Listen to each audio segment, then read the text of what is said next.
শ্ৰীৰাম জয় শ্ৰীৰাম জয় শ্ৰীৰাম। প্ৰভু তোমাৰ চৰণত কৰো নিবেদন, এই হনুমানৰ মুখত যেন লাগিছে ৰাম নাম আৰু নাম।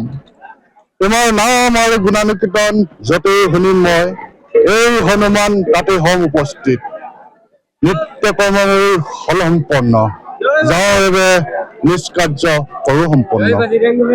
এই নাইনে তোমাৰ শক্তি, এই অভাগিনীৰ প্ৰতিভৰ হেতু আয় বসুমতী তুমি এতিয়াও স্থিৰ হৈ আছা আয়। এই আছিল তোমাৰ মনৰ ইচ্ছা আয় বসুমতী তুমি মোক তোমাৰ কোলাত লোৱা আয়। লোৱা আয় স্থান দিলে এই কোলাত আহিলো বাচাহত মই। ধন্যবাদ। আমি সীতা পাতাল ৰাম পৰাজয় সীতা পাতাল গমন ভাওনাখন আজি পৰিৱেশন কৰি লৈছোঁ দিছপুৰ হিন্দু গাঁও বৰনামঘৰ। মই বচনে এটা আৰম্ভ কৰিব লৈছোঁ। অনাদি নিৰঞ্জনৰ ইচ্ছাত ৰাম ৰূপে দশৰথৰ গৃহে জন্ম লৈলো আমি মনুষ্য ৰূপে। পিতৃ সত্য পালনৰ হেতু খাটি বনবাস, বধিলো সীতাৰ হেতু লংকাৰ দুষ্ট ৰাৱণক। কিন্তু মনুষ্যৰ লীলা আজি সমাপনৰ সময় সমাগত। যাওঁ আমি ক্ৰমান্বয়ে সেই পথে হওঁ অগ্ৰসৰ।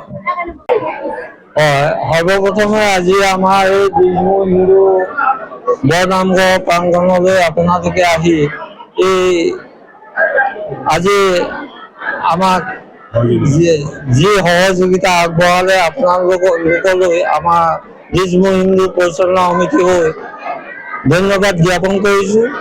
আৰু 1905 চনৰ পৰাই আমাৰ ইয়াত এই দিছপুৰ হিন্দু বৰনামঘৰ প্ৰতি বছৰে বাৰ্ষিক কৰ্ম হিচাপে প্ৰতি বছৰে ভাওনা আয়োজন কৰি আহিছে। আৰু খুব সকলো ৰাইজৰ সহায় সহযোগিতা কামনা কৰি আমি পৰম্পৰাগতভাৱে ভগৱানৰ প্ৰতি আমি চিন্তা চৰ্চা কৰি আমাৰ গাঁওখনো যাতে কোনো অপায় অমংগল নোহোৱাকৈ আমি এই যজ্ঞভাগী আয়োজন কৰোঁ। এই যজ্ঞ লগতে আমাৰ গাঁৱৰ সমূহ ৰাইজে উপকৃত হয়।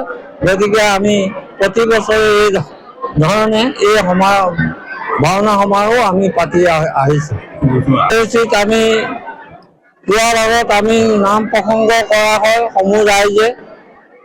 নাম প্ৰসংগৰ পাছতে আমাৰ গায়ন বায়ন আৰু গায়ন বায়নৰ শেষত আমাৰ ভাৱৰীয়াসকলে নৃত্য প্ৰদৰ্শন কৰে আমাৰ এই মন্দিৰত।